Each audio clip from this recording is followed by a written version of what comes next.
Viewers আসসালামু আলাইকুম। আরেকটি ভিডিওতে আপনাদের সবাইকে স্বাগত জানাচ্ছি। দেখতে পাচ্ছেন আমি এখানে একটি জগের মধ্যে কিছু একটা নাড়াচাড়া করছি। এটার কিছু না, এটা হচ্ছে ম্যাঙ্গো শেক। এটাকে অনেকে আমলাসিও বলে থাকে, একই কথা, একই রকম রেসিপি, প্রায় খুব একটা পার্থক্য বোঝা যায় না। তো আজকে আমি কিভাবে এই ম্যাঙ্গো শেক বা আমলাসি তৈরি করেছি সেই ভিডিওটা কিন্তু আপনাদের সঙ্গে শেয়ার করতে চলেছি। সেই রেসিপিটি আজকে আপনাদেরকে দেব।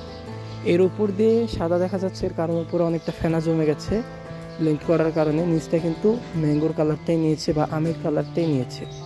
তো আমি কিছু কারণে এটাকে গ্লাসে ঢেলে দেখাতে পারছি না, আমি এটাকে আপনাদেরকে তৈরি করে দেখিয়ে দিই। এর জন্য প্রথমে আমাদের লাগবে আম। আপনারা জানেন যে এখনও বাজারে ভালো আম উঠেনি, তাও কয়েকটা সুপার মার্কেটে দু একটা 12 মাসি জাতের আম থাকলেও থাকতে পারে। আমাদের এখানে এখনও তেমনভাবে কোনো আম ওঠেনি। এটা হচ্ছে গতবারের আম, যেটা আমরা ডিপ করে সংরক্ষণ করে রেখেছিলাম। এখানে দেখতে পাচ্ছেন যে আমটা কিন্তু এখনো বরফ আছে উপর দিয়ে, বরফের আস্তরণ আশা করে আপনাদের চোখে লেগেছে। এটা আপনারা ভালোভাবে আলাদা করে নেবেন আটি থেকে। যে কোনোভাবে করতে পারেন, দেখে চিপিয়ে নিতে পারেন, কিংবা আপনারা চাইলে কুচি করে কেটেও নিতে পারেন। আমার উচিত ছিল এটাকে আরেকটু খুলতে দেওয়া বা বরফটা গলতে দেওয়া, তাহলে আমার এটা ছাড়িয়ে নিতে একটু সুবিধা হতো। কিন্তু এটা এখনও অনেকটা বরফ, আমার মতো হাত অনেক ঠান্ডা হয়ে যাচ্ছে। আমি এটাকে চাকু দিয়ে কেটে নিচ্ছি, নয়তো ভেবেছিলাম এটাকে আমি চিপিয়ে নেব, কিন্তু চিপার মতন কোনো ব্যবস্থা নেই, এটা কেটে নিতে হচ্ছে। আর এই যে দেখতে পাচ্ছেন কাটছি, এটা কিন্তু বরফ। সেটা কিন্তু আমি ভালোভাবে আটি থেকে আলাদা করে নেব। আলাদা করতে আমার একদম দম বেরিয়ে যাচ্ছে, হাতে আমটা ধরে রাখতে অনেকটা কষ্ট হচ্ছে। দেখতে পাচ্ছেন বাবার হাত থেকে নামিয়ে নিচ্ছি। তো যাই হোক, আপনারা কিন্তু ভালোভাবে আমের আটিটার থেকে আম ছাড়িয়ে নেবেন। আর আমার এখানে 3টা আম হচ্ছে আম্রপালি আম, এই কারণে এখানে আঁশটা একটু কমই। আর এই যে দেখুন, এখানে একটা ছোট্ট কালো মতন কি যেন থাকে, যা শেকড়ের মতন। আমি ইদানিং খেয়াল করছি, আম্রপালির আম কিনলে এই জিনিসটা আমি খেয়াল করি। এই বিগত 1-2 বছর ধরে, আগে দেখতাম না এই জিনিসটা। আম্রপালি আমের আটির সাইড দিয়ে একটা শিকড়ের মতন ছোট কালো অংশ থাকে, এটাকে বাদ দিয়ে দেবেন, এটাকে রাখবেন না যদি আপনারা পান তাহলে। দেখতে পাচ্ছেন আমি সবগুলো আমকে কিন্তু ভালোভাবে আটি থেকে আলাদা করে নিয়ে নিচ্ছি। এবারে সম্পূর্ণ আম যে মিশ্রণটা আছে সেটা আমি একটা ব্লেন্ডার জগে ঢেলে নেব। আর আমার হাতের অবস্থা তো দেখতেই পাচ্ছেন, একদম লাল হয়ে গেছে বরফের কারণে। এবার আমি এটাকে ঢাকনা দিয়ে ভালোভাবে ব্লেন্ড করে নেব। এই আমটাকে ভালোভাবে ব্লেন্ড করে নিতে হবে, যেন কোনো আঁশ না থাকে। যেহেতু আম্রপালি আম, এখানে আঁশ তেমন থাকবেও না, কিন্তু যদি আপনাদের ইয়াতে থাকে, আমে থাকে, তাহলে কিন্তু আপনারা ভালোভাবে ব্লেন্ড করে তারপর ছেঁকেও নিতে পারে। আমারটাতে একদমই আসছিল না, তাই আমি আর ছেঁকে নিই। দেখতে পাচ্ছেন সুন্দরভাবে ব্লেন্ড হয়ে গেছে। এবার এটাকে আমি একটা জগে ঢেলে নেব। জগে কিন্তু ঢেলে নিয়েছি, দেখতে পাচ্ছেন অনেকটা ঘন। যেহেতু এখানে শুধু আমের পিউরিটা আছে, তাই অনেকটা ঘন।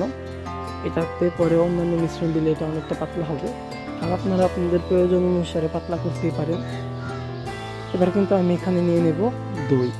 আপনারা এখানে টক দই নিতে পারেন কিংবা মিষ্টি দই নিতে পারেন। আমি মিষ্টি দইটাই নিচ্ছি। আর টক দইটা দিলে যেটা হয়, টেস্টটা আর একটু ভালো আসে। আমার কাছে টক দইটা এখন ছিল না, তাই আমি মিষ্টি দইটাই দিচ্ছি। এখানে 1/2 কেজির মতন মিষ্টি দই আমি দিচ্ছি।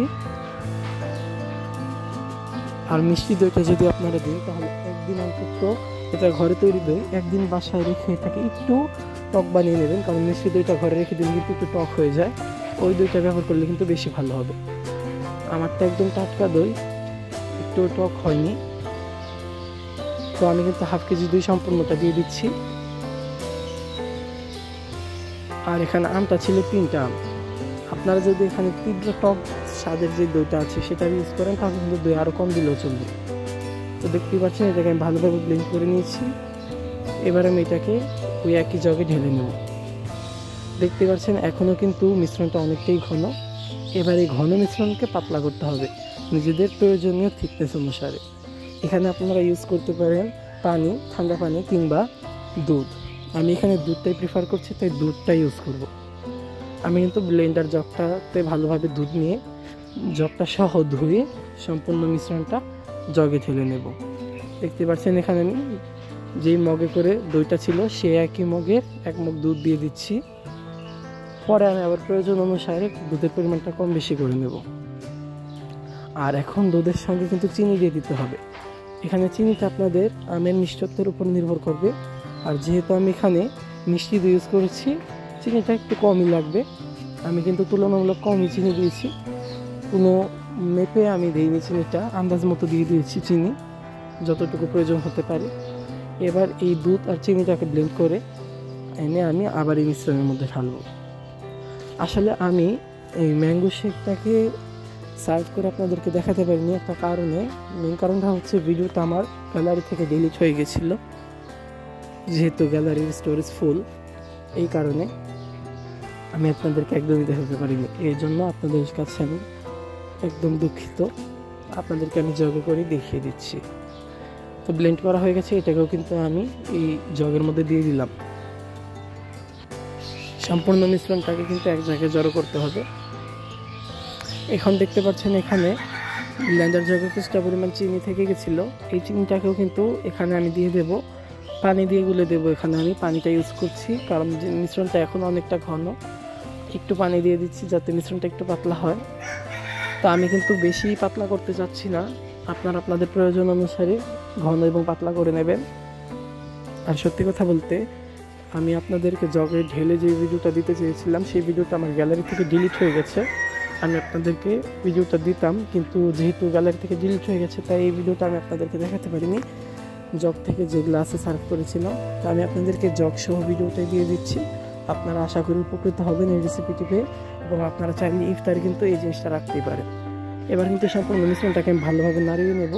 আর আমার ভয়েস ওভারে কিন্তু একটু সমস্যা হতে পারে, কারণ আজকে আমার ঠান্ডা লেগেছে যখন আমি ভিডিওতে ভয়েস ওভার করছি, তাই ভয়েসটা একটু ভারী ভারী লাগতে পারে।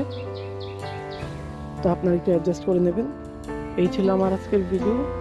আপনারা কিন্তু জানাবেন আপনারা কি ভিডিওটা পেয়ে উপকৃত হয়েছেন কিনা। একটা লাইক করে দেবেন যদি ভিডিওটা ভালো লেগে থাকে, এবং কাদের কাদের প্রয়োজন হতে পারে শেয়ার করে দেবেন। এই ধরনের ভিডিও পেতে আমার চ্যানেলটি সাবস্ক্রাইব করে পাশে থাকবেন। ধন্যবাদ সবাইকে। আসসালামু আলাইকুম।